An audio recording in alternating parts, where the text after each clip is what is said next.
নাম কি? গত 24 তারিখ আমাদের আগরতলা জিআরপি থানাতে যে একটা অস্ত্র নিয়ে যে ধরা পড়েছিল ওইটা আমাদের থানাতে একটা মামলা হয়েছিল।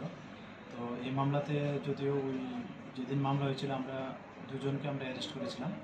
তো তাদেরই সঙ্গে এবং যে ডিউরিং ইনভেস্টিগেশনে এখন পর্যন্ত আরেকজনের লিঙ্ক আমরা পেয়েছি এবং ওনাকে আমরা ওই কেসে অ্যারেস্ট করেছি। এর নাম রেমরিমি দেববর্মা।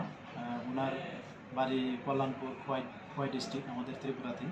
তো আজকে ওনাকে আমাদের মহামান্য আদালতে প্রেরণ করা হয়েছে পুলিশ রিমান্ডে, 3 দিনের পুলিশ রিমান্ডে। কোন জায়গা থেকে ধরা হয়েছে? অ্যাকচুয়ালি প্রিভিয়াস যিনি অ্যারেস্ট হয়েছেন উনিও পুলিশ রিমান্ডে ছিলেন আমাদের জিআরপি থানাতে। তো ওনার ইন্টারোগেশনে এবং আমাদের যে ইনভেস্টিগেশন যে চলছে, ইনভেস্টিগেশনের যে এভিডেন্সের ভিত্তিতে আমরা ওকে ওই খোয়াই থানাতে মানে ওনার যে বাড়ি ওখানে আমরা খবর দিয়েছি এবং উনি আসা এবং ইন্টারোগেশন করে আমরা তাকে অ্যারেস্ট করেছি আমাদের আগরতলা রেল স্টেশন থেকে। রেমরিমি দেববর্মা কি পিস্তলের ব্যবসার সাথে জড়িত এবং হ্যাঁ কী করে, পেশায় কি? পেশায় তো এমনিতে সে কিছু করে না। তো এমনিতে আমরা ওই যে কেস, ওই কেসে আমরা তাদের ইনভলভেন্সি আমরা পেয়েছি। তো ওই ইনভলভেন্সি পাওয়াতেই আমরা তাকে এই কেস কানেকশনে গ্রেপ্তার করা হয়েছে। পিস্তল আনা নেওয়া কি কোনো ব্যবসার লেগে কি এরকম করা হচ্ছিল?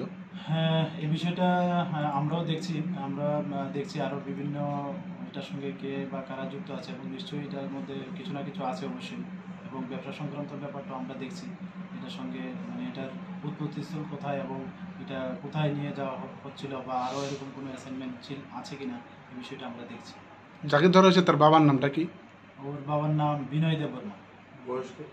ওর বয়স 20 বছর।